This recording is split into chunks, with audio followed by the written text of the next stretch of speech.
মা ছেলে মিলে খাচ্ছি, আরাম পাচ্ছি।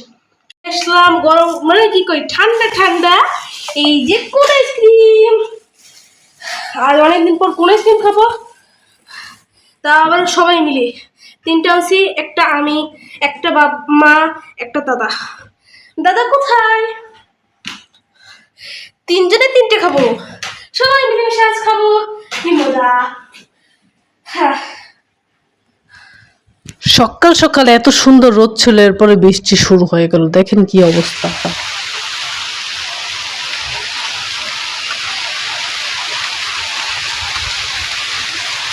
রান্না করতেছিলাম আর বৃষ্টি দেখতেছিলাম, ওরে এত বৃষ্টি, অন্ধকার হয়ে গেছে পুরো দুনিয়াদারি।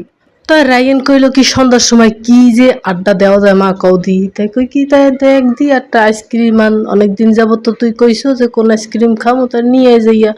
পরে তিনটে কোন আইসক্রিম নিয়ে ইয়া তো দুইজনে এমন ভাবে খাইছি।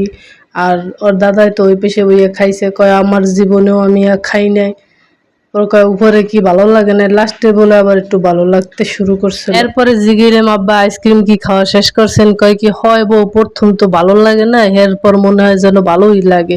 এরপরে ওর দাদাই কয় কি বউ বাহিরের এই শক্ত শক্ত এগুলো কি হালাই দেবো, কয় না বাবা ওইটাই তো খাইতে মজা। এরপর কইলো যে ও এত বই বুঝছিলাম যে খোসা দেশে এই উপর ভিতরের এগুলো খাইয়া এরপর এটা দেবো হালাই, কয় ভিতরে বাইরে খোসাদারটা দিয়ে দিছে, আর ওইটা দেখছেন কত ক্রিসমি, ওইটা খাইয়ে এলো মজা লাগবে।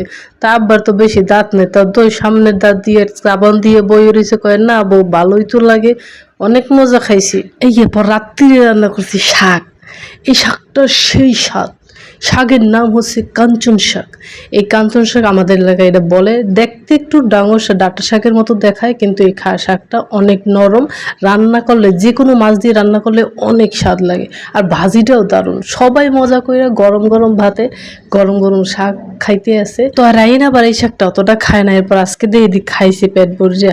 আজ সারাটা দিন যে কেমন অবস্থা, মেঘলা মেঘলা, প্রতিদিনে তো মেঘলা থাকলে ভাল লাগে, এই বৃষ্টি থামে আবার এই বৃষ্টি পড়ে, কি যে অবস্থা। শীতে ফিরগো মনে হয় অনেক বেশি হইবে। তাই যাই হোক, বৃষ্টি দেখতে দেখতে আপনাদের কাছ থেকে আমি আজকে বিদায় নিলাম। তো সবাই ভালো থাকেন, সুস্থ থাকবেন, খোদা হাফেজ।